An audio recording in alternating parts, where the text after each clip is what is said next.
What's up, my brilliant biz bosses and solopreneurs? Welcome back to another episode of the Do.Different.Better show, where we talk about wealth, wisdom, and money moves, making finance simple for everyday people. I'm your host, Elaine Rasmussen, CEO and founder of Social Impact Now, Connective Institute, and managing director of the Integrated Capital Fund. If you are out here activating how to build wealth and deliver value to your clients, then this episode is for you. In last week's episode, we talked about understanding 4 key financial documents for your business, whether you're an aspiring investor, an entrepreneur, or just really curious about the company you work for, so that you know when it's a good time to ask for that raise or that transfer. That episode helped you decode the numbers and learn what they mean and how to use them to your advantage. But today we're going to be talking about consultants and something that people are struggling with, particularly women and people of color, and that is pricing your worth. So once again, you've got to be really aware about this if you're really trying to build a financial wealth building strategy for yourself and your family. So understanding, if you're a solopreneur, what that's going to look like, this is a show for you. I'm going to be talking about pricing and how to set your prices, and what you can do if you're really struggling with all of that of pricing your worth. We're going to be getting into why the rates are important and how it's more than just a number, and how to shift your mindset and how to build confidence to claim what you deserve. My main focus is going to be on service-based businesses. I'll tackle product-based businesses in a future episode. So how did I get here today?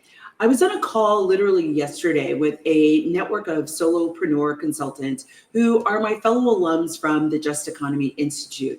And one of my colleagues was going to be going to a client meeting later that day and wanted some help on how she should approach her pricing, since this was going to be a 300 personal professional development facilitation for a major university where she lives. It was such a great, vibrant conversation. I thought, these folks can't be the only ones struggling with this topic. And that's when I knew I had to share what came up with all of you. So here's a not so fun fact. Did you know that according to the study of Freelancers Union, they found that women freelancers often charge less and significantly less than men do for the same services? But let me tell you something, knowing your worth and pricing accordingly isn't just about being empowered. It's really essential to running a sustainable business. By the time you're done with this episode, you're going to have some tools that you can confidently say, here's my rate, without flinching and with a smile that says, yes, I'm worth it. So let's get into it. First, let's talk about pricing. Pricing is a crucial aspect of any business. It directly affects your bottom line and profitability, especially as a solopreneur, since this might be your main source or only source of income. But before we dive into the specifics, let's first discuss why pricing is important. Pricing determines the value placed on your product or service and ultimately impacts consumer behavior, or how your customer behaves towards you.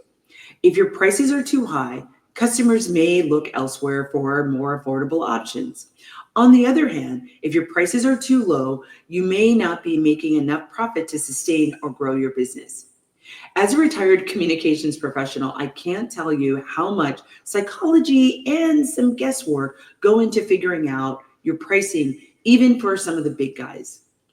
Finding the right balance in pricing requires really understanding both internal factors of your business, such as the need for additional support, travel, production or administrative costs, external factors such as market demand and competition.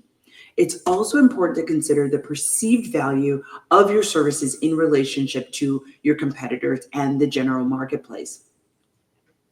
But why is pricing more than just numbers? It is a mindset. It is about boundaries, and it is about recognizing your value. So let me tell you a quick story. Years ago, I met a brilliant consultant named Jamila. She was running herself ragged, charging low rates, and accepting every single client that came her way. One day, she realized she was really barely breaking even. Why? Because she wasn't factoring in her expertise or the time she spent prepping outside of client meetings. Jamila recalculated her rates to reflect the real value of her work, and within a year, she doubled her income. The kicker, her clients respected her more because she respected herself. So here's a quick exercise. I want you to write down 3 things that makes your service unique. Think about your lived experience, your professional expertise, and your ability to connect with your clients, or at least their problem, or you have a creative solution that you're providing that's not in the marketplace. These are all value adds, and they should be reflected in your pricing. Now let's talk about the hidden costs of consulting. It's not just your time. It's the software, it's your health insurance, it's even your mental energy that it takes to deliver your best work. I know for me, when I do a facilitation with a group, it doesn't matter what size of the group, but I need an extra day or 2 off after I do a facilitation because it takes so much out of me. But don't worry, we're going to dive into packaging your services a little bit later in the show and how do you calculate and factor in some of that downtime into your pricing. But first, next up, I really want to talk about shifting your mindset. Pricing your services is not just about your time. It's about the years of experience, the tools that you've developed, the unique perspective that you're bringing to the table. But understand you are in the business of selling your time, which is not infinite. You can't go out and make more time. So you have to be mindful of its precious value, not just to you, but to your clients, right? Now let's talk about what might be getting in the way. One of the biggest barriers to confident pricing is fear. Fear of losing clients, fear of being told no, fear of not being worth the rate you're asking for. Let me squash that fear with some truth. The right clients will value your work and pay your rate. The wrong ones, well, they're not your clients. I want you to adopt this mantra for me. My rate is my rate. My rates are not up for negotiation. My expertise is valuable. My time is priceless. Okay? So once again, my rate is my rate. My rates are not up for negotiation. My expertise is valuable. And my time is priceless. Write this on a Post-it, stick it on your laptop, put it on your mirror, say it to yourself as you're getting ready, you're fixing your hair, you're putting on your makeup. Remind yourself of this every time you have a discovery call or a scope of work call. Maybe you say it to yourself before you get on the call, but I make it a regular practice so you can start building a different relationship with your pricing. So if this is so important, I can't tell you how often I find that so many people are undervaluing their rates. They're not charging. And, I want to give you a few practical tips that you can think about adopting, right? So the first practical tip is practice saying your rates out loud. Maybe while you're in the car driving to a client, maybe on your way to driving to your co-working space, maybe on your way to driving to the grocery store. But stand in front of the mirror or look yourself in the eye in the rearview mirror and say, my rate is $250 an hour, or whatever your rate is.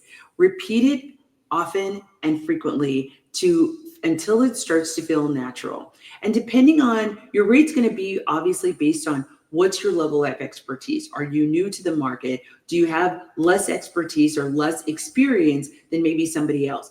Also, what is the traditional rate for the field that you're in? The group that I was talking to yesterday, many of them work in the philanthropic sector. So a typical rate with somebody of 10 years experience or more is about $200 to $300, right?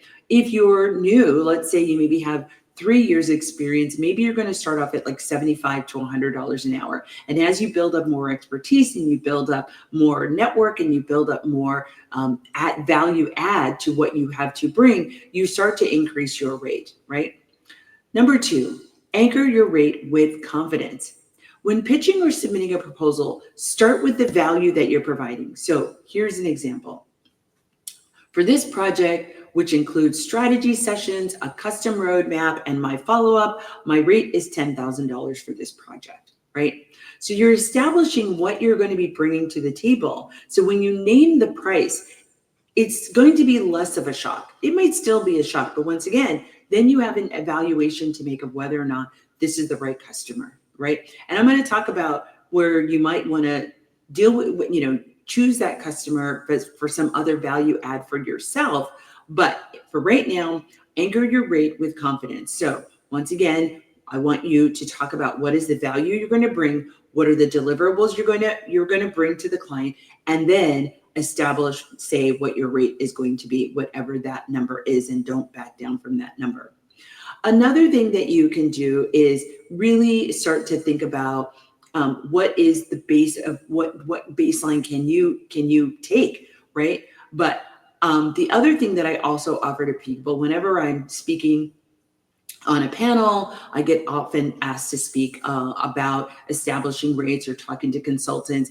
But the other thing that I tell, especially women, is raise your rate. And I would encourage you to raise your rate every year, especially if you are uncomfortable or very fearful about what your rate is.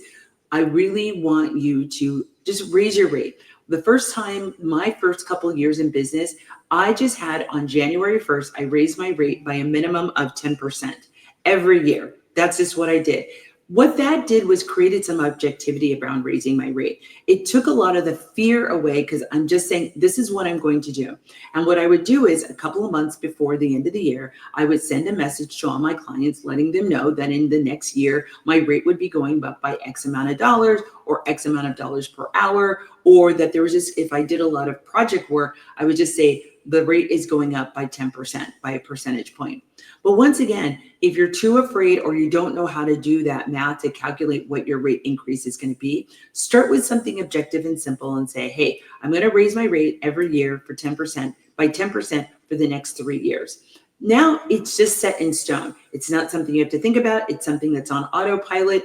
But I think in doing that a couple of years in a row, you're going to start to understand the marketplace of what's people's reaction to your rate, but you're also building in the cost of everything goes up every year. And now you're factoring in cost of living increases. You're factoring in the rate of inflation, right? Just like everybody else is doing. I'm sure you get the emails from your subscription providers. Netflix is famous for this, about letting people know that they're increasing their rate. If Netflix is not concerned about raising their rates and letting you know that they're raising your rates, neither should you. Okay. So I really want you to start building this relationship with thinking about your value and the price that you're going to set, because once again, this is going to allow you to be able to practice some of the other investing tactics that we've talked about in other episodes, whether it's saving for retirement, saving for a big vacation, saving for buying a house, saving for your children that you might be expecting. But if you're a solopreneur, this is even more important, because this may be your single source and only source of income, right?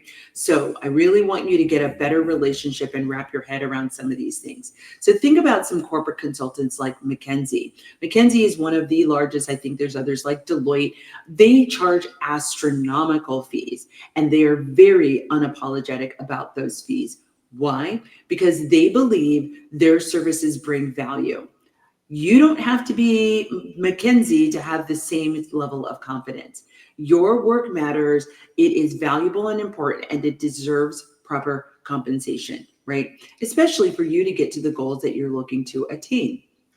For those of you who want to dive deeper into building more of your confidence, I encourage you to check out You're Worth It by Amanda Steinberg or Build From Now by Damon Brown. Those are a couple of really good books that I have not personally read them, but I've heard that they're really great for tackling these issues. But once again, I love, my philosophy is the fake it till you make it. Even if you don't believe that your rate is worth $200 an hour, try it on for size. Go in your next client meeting with that rate and see what happens. You never know. They just might not blink at it. If they do, you can always negotiate down. But I really want you to get into this practice of really starting to just experiment with, like, thinking about raising the value or at reassessing the value that you bring to the table for the work that you're providing for your potential clients. So Here's your homework for today. I want you to review your rates. If you've got multiple rates for different kinds of clients or different kinds of work, review them. Do they reflect your expertise, your expenses, and the value that you bring to the table? If not, it's time to make an adjustment. I was talking to one founder and she said she hasn't raised her rates in 5 years. Everything has gone up in 5 years. Everything. The price of eggs have gone up in 5 years. If the price of eggs have gone up, you probably need to raise your rates as well, okay? Don't be shy. Reach out to me on social media and tell me what your new rate is. I want to be able to celebrate with you. So, we're wrapping up this segment. You've been listening to Do Different Better. I'm your host, Elaine Rasmussen. Next up, we're going to be diving into crafting a pricing strategy that works for you. We'll talk about packages, sliding scales, and when and how to offer discounts. Don't go anywhere, my brilliant biz bosses. We're just getting started. See you back after the break.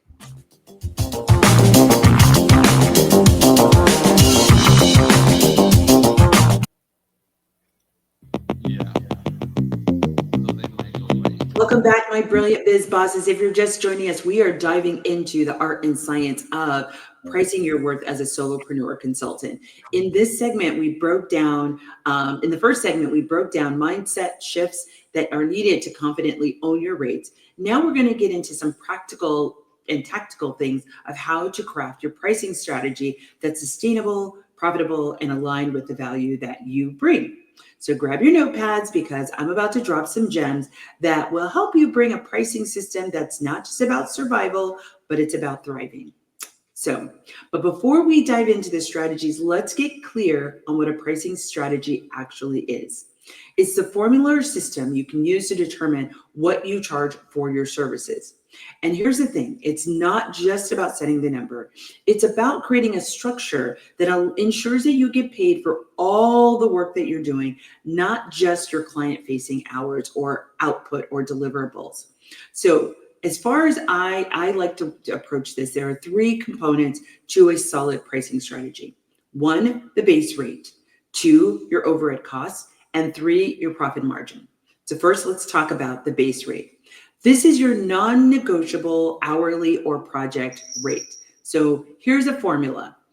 What's your desired income for the year, plus whatever your business expenses might be, plus taxes, because as a solopreneur, you're going to have to pay taxes maybe at a different rate than you do as an individual, plus any profit that you're looking to make on top of that. So you add all of those up, and then you're going to divide by the total billable hours for the year, right? You can do it by the week. I like to do it by the year. And that is what your base rate is. That's your floor. That's nothing else that you're not going to go above. Looks like we're getting a visit from Mr. Skittles today. If you're listening to this, go watch this on YouTube and you'll get to see Mr. Skittles. Number 2 is overhead costs. Think about your subscriptions that you need: web hosting, travel expenses, even coffee for those late night work sessions or meetings that you have at the coffee shop. These all should be baked into your rate, even if it's by the project. Maybe you have your base rate, but you know that this particular project is going to require some interviews. I had one project where I had to adopt a software, a recording software that took notes because I was doing a lot of stakeholder interviews for this particular client. So that was an expense that I charged to that particular project. And then 3rd is your profit margin. Your rate shouldn't just cover your expenses, it should also generate profit. Add at least 10 to 20% of your costs to your bottom line.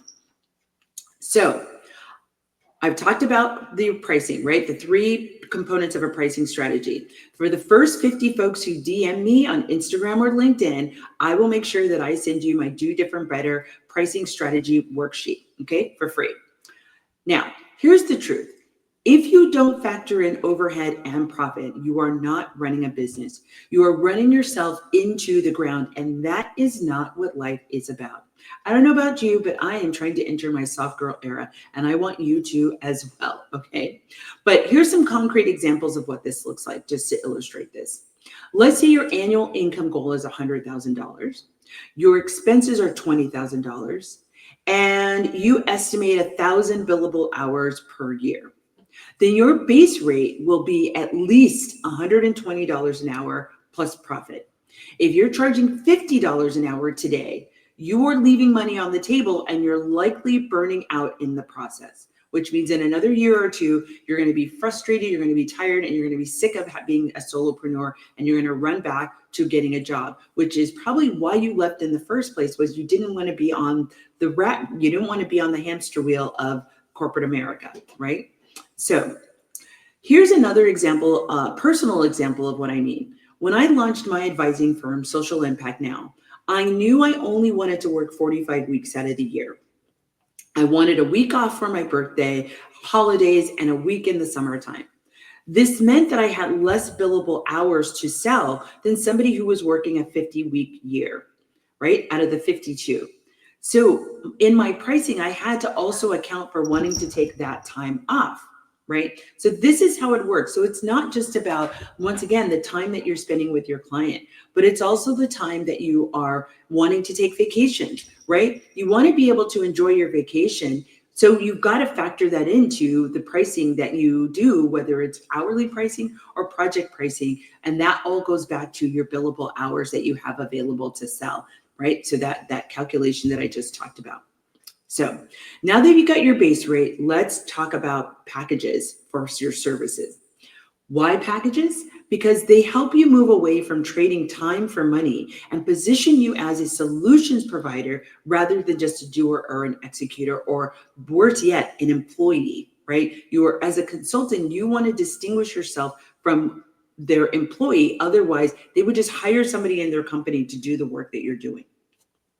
So here's how you can build your service packages.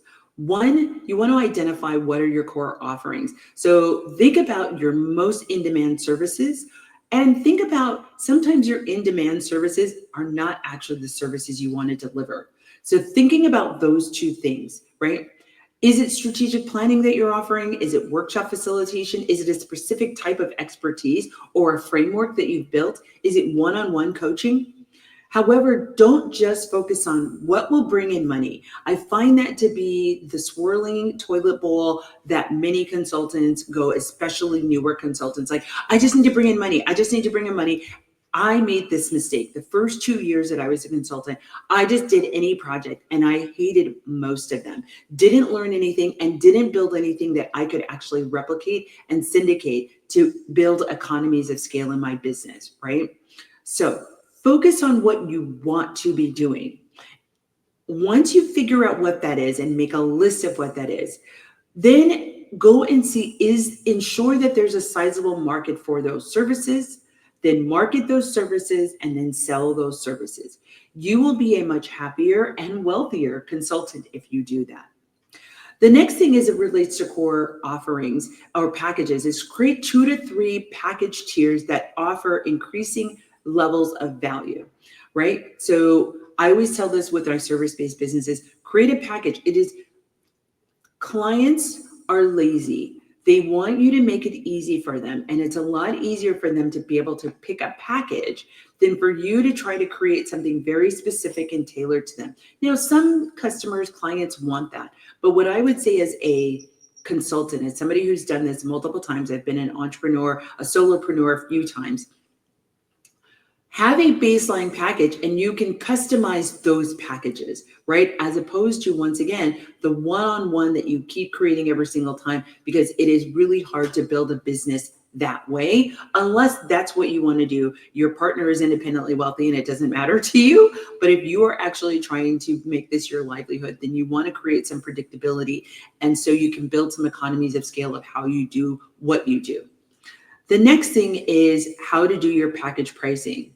So I recommend, like I said, 3 tiers optimally. Tier 1 is your entry-level offering for products who need a small scope of work. It could even be, your gateway to other services. Maybe this is the thing that people get that then they get a taste of it and they're like, oh, we want to do more of this. And then you can take them up to the next level. They can be in succession. I definitely recommend your tiers go into succession, but your tiers can also be in the amount of work that you're providing. So there's two different tracks that you can take when you think about your package pricing. So tier 1 is your entry level.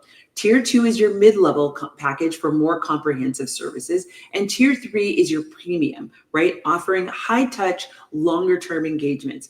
I think it's also really important to determine whether or not you want long-term engagements. The first couple of years that I was a consultant, I had a client, I was with them for a year and a half. I had a couple of clients. I had one client that I was with a year and a half. I had another client I was with a year. And what I realized after working with those clients was I did not like long-term engagements. And I remember walking to my office and telling my team, we are no longer taking contracts longer than 3 months. Now, a client can rehire us for a different project at their company for 3 months, but I did not want longer than 3-month engagements. For me, what started happening, what I started realizing what happens with long-term clients is they start to treat you like an employee. They start calling you at night. They start calling you on the weekends. They start asking you to move out of the scope of work. And I no longer wanted to have those conversations. So the way to stop having those conversations is I no longer have clients that were longer than 3 months. I would consider doing a 6-month project if the project was fun, exciting, and additive to the work that we already did, meaning that I was going to learn something or my team members were going to learn something that we can then employ into our current practice, right? So there had to be some value add if we were going to take on a longer client. My thing that I would tell my colleagues is like, I want to be the tender of consulting. I don't want to be here for a long time. I want to be here for a good time, right? So that was my approach. So you've got to be really clear about what's going to be your approach and what's going to be your strategy with working with your clients. But here's another example a concrete example when we talk about the pricing strategy.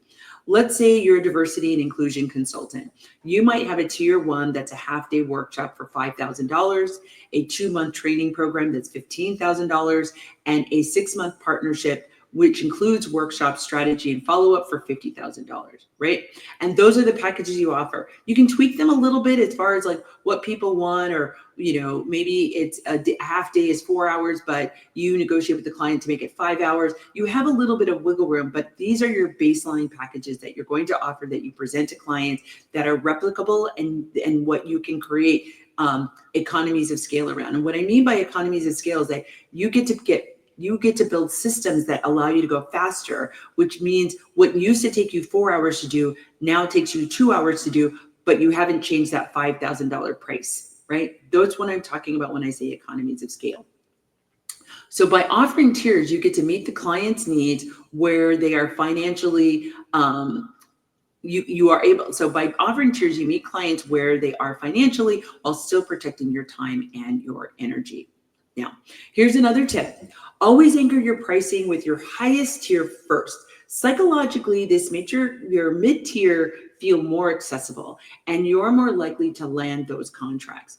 Another tip is to make the mid-tier the work you actually want to do. I usually price my highest tier. That's really work I don't want to do, and I'm pricing it so ridiculous that the client doesn't want it either because they don't want to pay that ridiculous price. But if a client does want that, I have enough wiggle room to make it worth my while, right? Because I am charging so much that I can get through it. I'm like, this is a great check and I'm going to get through it. Or I can add on additional staff, whether it be other contractors, to execute the parts that I don't want to do. And I'll be able to have a position to be able to afford that extra talent at the rate that they're charging so that I don't have to do the work. This psychological hack will drive more clients to the mid-tier work by having this, I like to say a Walmart, Target, Nordstrom version, right? That's sort of the language that I use when I think about when I'm putting my pricing packages together. What's the Walmart version? It's the cut and dry. It's pick up off the shelf, drive and go, right? What's the Target version of like, hey, it's a little bit more sassy. It's a little bit more value add. And then there's my Nordstrom version, right? That's the top tier. I'm really going out of my way. I'm giving a high level of service and a high level of care. Now, I know that some of you may be wondering, What about clients who can't afford my rates? Well, first of all, it's okay to say no. But if you're really passionate about working with under-resourced clients, there are ways to build that into your pricing strategy without devaluing yourself. First is by offering a sliding scale. But here's 3 things that I want you to consider doing. One is set a minimum threshold. Decide the lowest rate that you're willing to accept and stick to it. And that is how you do that is by, you can define your criteria. Sliding scales should only apply to specific clients like nonprofits or startups or community organizations, for example. Create a criteria intake or evaluation form to help you objectively decide who will qualify for the sliding scale. You can also determine at the beginning of the year how many clients you will serve on a pro bono or sliding scale basis. Once you hit that number, though, the count starts again at the beginning of the next year. The next thing is to communicate value. Be transparent about the full value of your services, even if you're offering a discount. Here's a pro move that I recommend. If you're offering a sliding scale or pro bono pricing, include it on your invoice. Show the full rate, then clearly mark the discount and give the reason and the rationale in the description of the discount. My nonprofit gets an invoice every month for Microsoft Office Cloud Services. The services are free to nonprofits, but getting an invoice every month is a great reminder that I'm getting something of value, even though we are not actually paying for it. Doing this ensures your value is always front and center. But it also leaves a paper trail of institutional knowledge with that organization of who they work with and the cost and the value of the work that you did. Right? So if somebody wants to hire you in the future, maybe that person who you worked with before no longer works with the organization, they're going to have that information that, oh, this was the value. And so they might want the same pricing, but they have full expectation that they may not get the same pricing because that work you did before, maybe it was 12 months ago, 2 years ago, 3 years ago, whatever the case may be, right? So now let's talk about when to offer discounts. You can offer discounts for first-time or repeat customers. You offer a small discount for their first project to build trust or rapport, or you say, hey, I'm going to charge you full price, but when you come back, I'm going to give you a discount, right? Or at the end, you can say, hey, there's a 10% discount for the next time you want to use my services. Number 2 is for referrals. Incentivize clients to refer others by offering a discount on their next project, right? And then 3 is volume discounts. If a client commits to multiple projects up front or a timeline, consider a bundled rate, right? If they're buying several packages that you're offering, you can offer like, hey, I'm going to give you 15% off if you buy 2 or more of these packages. And if you want, you can offer all 3 of these, but be clear and be sure that you let them know that they can only exercise 1 discount at a time, right? So here's an example. I worked with a nonprofit recently that couldn't afford my full rate, so I created a sliding scale agreement. They paid me 80% of my rate, but I got to showcase my work in their community, which led to 2 full rate clients. Win-win, right? Okay, so here's your homework. Take a look at your client services and rates. Are they packaged in a way that maximizes your value? If not, start by building your tiered offerings today. And remember, discounts are fine, but only if they align with your goals and what you're trying to accomplish. You're listening to Do Different Better. I'm your host, Elaine Rasmussen. I want you to stick around for our final segment where we're going to be diving into negotiating your rates like a pro and setting boundaries with clients to protect your time and your energy. You're not going to want to miss it.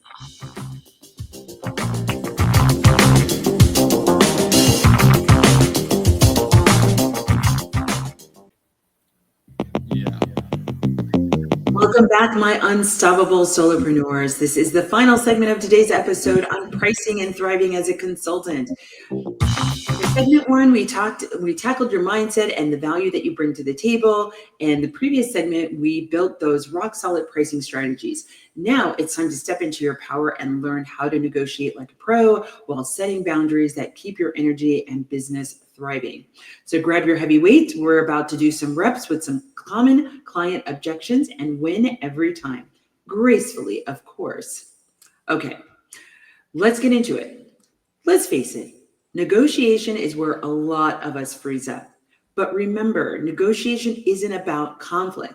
It can get there, but most negotiations really don't even get to that point. You're actually negotiating all the time. If you have kids, you are negotiating constantly. If you're on a job, you are constantly negotiating with your colleagues, you're negotiating with your boss. So you're negotiating all the time. So maybe hopefully this will maybe allay some of your fears about negotiating. We're constantly negotiating. We're negotiating when we drive down the street. We're negotiating with other people on the road. So negotiation is a part of life and it is natural. But in this particular instance, it's about finding mutual value. And guess what? The client expects you to negotiate.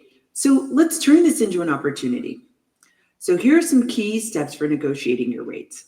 Number one, anchor high. Always start with your highest rate or package. This sets the benchmark for the conversation. Now, I personally don't, this isn't a tactic that I necessarily follow because I just set my rate and I've done all the calculations for my rate. But I do have my rate a little bit higher. They give me a little bit of wiggle room if I do want to give somebody a pricing break on my rate. But aiming high, and that gives you just some space to be able to come back down if you need to. But it sets the benchmark for the conversation with the client. For example, if your top tier package is $15,000, don't lead with, I can offer this for $10,000. Start high and adjust if you need to. Number two, highlight the value, not just the cost. Focus on the outcomes and the benefits of your work. How much money are they going to save? How much increase in productivity are they going to have? How much faster are they going to be able to move? How much more efficient are they going to be? How will you be able to help them to get to their strategic goals faster than if they don't use you, right? So instead of saying, I charge $250 an hour, for $250, you can say, for $250 an hour, I provide a tailored strategy that will increase your employee retention by 20%, right? Always tie your price to the client's goals, right? Number three, stay silent after you name the price. When you state your rate, resist the urge to justify or keep talking. Silence is powerful. Just let the client respond. And here's another one that I have found, a tactic that I have found. I once was on a call with a prospective client. I had sent them the proposal. They had reviewed the proposal. And the purpose of this call was to walk through the proposal, see if they had any questions.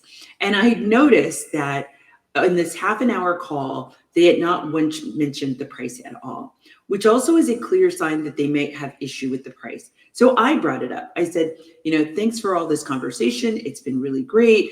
I've noticed that you haven't talked about the price or the budget that I proposed. Can you please give me any thoughts that you have about the budget, right? Once again, I'm not talking about, I didn't say I'm going to cut my rate, but it invited a conversation for me to listen. Once again, that's part of your silence part, letting the client, but inviting the client to say, because clearly they weren't going to say anything. We were going to get off the call and we weren't going to talk about the money, which is the most important part as far as I'm concerned, right? Of like, what are you going to pay me for my time? And so I brought it up. I'm like, tell me what your thoughts are, any reflections, any concerns about the budget, right? And once again, I didn't have to respond to them in that moment. Their comments were like, well, yes, the price was a little high. That also invited another question. Well, tell me what is the budget you had for this? Or what is a reasonable price to you? Once again, I'm not telling them that I'm willing to go down my price, but I am inviting a conversation to find out from them what is reasonable to them, because then that will tell me whether or not we're in the same ballpark, or if they're living in one zip code and I'm living in another zip code, right? As far as like what the value is for my services.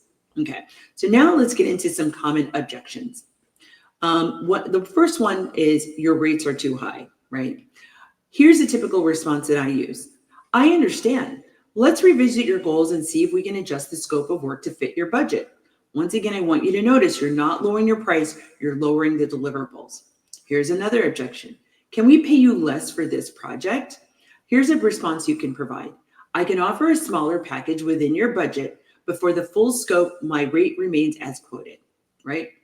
Negotiation isn't necessarily about giving in. It's about finding a win-win solution.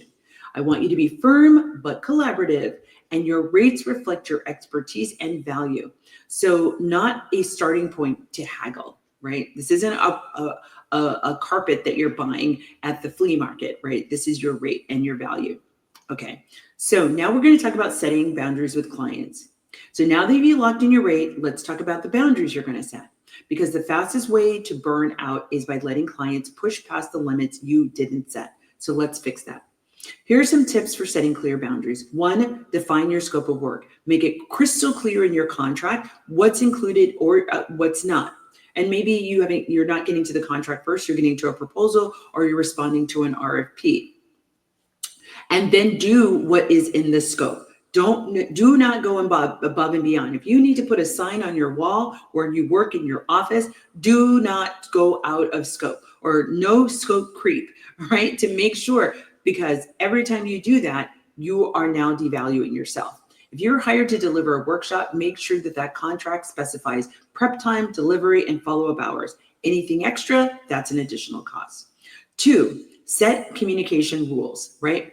Establish how and when you want clients to contact you. I do a launch call with my clients, a project launch call. And in that project launch call, I ask everybody what is their best mode of communication, what are the best times of day or times of the week to communicate with them. And then we also set up our project meeting for the duration of the project. So whether that's weekly, bi-weekly, monthly, whatever it is, we set up all the dates, like what are the dates, optimal dates, and we set them up on that call. So here's another example. Let clients know how you respond to emails, whether it's in 24 hours or you don't take calls after 6 p.m., then stick to it, right? Number 3, be upfront about revisions and extras. Create a policy regarding additional requests. For example, your contract should specify how many revisions are included, anything beyond that you're going to bill them for their time. So one thing that I do in my contracts is I will say, particularly if it's a project, I'll do maybe a report and I'll say as a product of the report, they are allowed 1 set of revisions, right? Any additional revisions, or if they delay the timeline of those revisions because we agree to the timeline up front, there is an extra charge, and usually I outline what that fee may be, whether it's an hourly rate.